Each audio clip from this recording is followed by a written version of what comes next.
আসসালামু আলাইকুম রহমতুল্লাহি ওয়া বারাকাতুহু।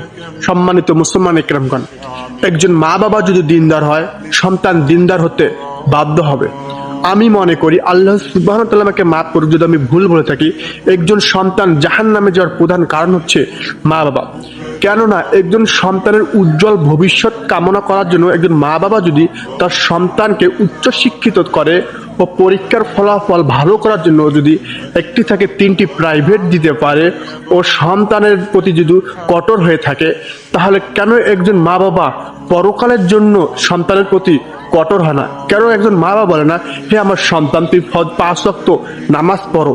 কেন একজন মা বাবা বলে না, হে আমার সন্তান তুমি আল্লাহর ইবাদত বন্দী করো, তুমি আমার প্রিয় নবীজি রাসূল পাক সাল্লাল্লাহু আলাইহি ওয়াসাল্লামের সুন্নতের উপর জীবন করো, আদর্শের উপর জীবন করো, তুমি ইহকালেও ভালো থাকবে, পরকালেও ভালো থাকবে?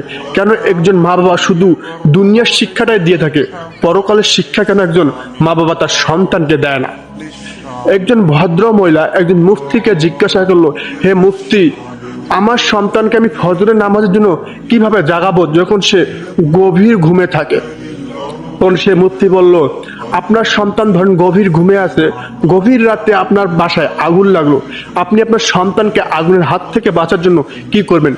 ওই ভদ্র মহিলা বলল, আমি আমার জীবনকে উৎসর্গ করে দেব, তবু আমার সন্তানকে আমি বাঁচাবো ওই আগুনের হাত থেকে।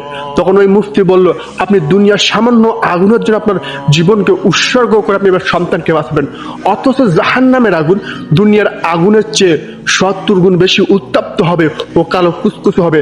যখন একজন বান্দাকে জাহান্নামে আল্লাহ সুবহানাহু ওয়া তাআলা নিক্ষেপ করবে, সর্বপ্রথম তার কলিজাটি পুরো স্থায়ী হয়ে যাবে। তাহলে যদি আপনি জাহান্নামের আগুন থেকে আপনার সন্তানকে বাঁচাতে চান, তাহলে যেমনি দুনিয়ার আগুনের মায়া না করে আপনার জীবনকে উৎসর্গ করে আপনার সন্তানকে জাগাবেন, তেমনি জাহান্নামের আগুনকে ভয় করে হলেও ফজরের সময় আপনি আপনার সন্তানকে জাগিয়ে ফজরের নামাজের জন্য পাঠিয়ে দেবেন।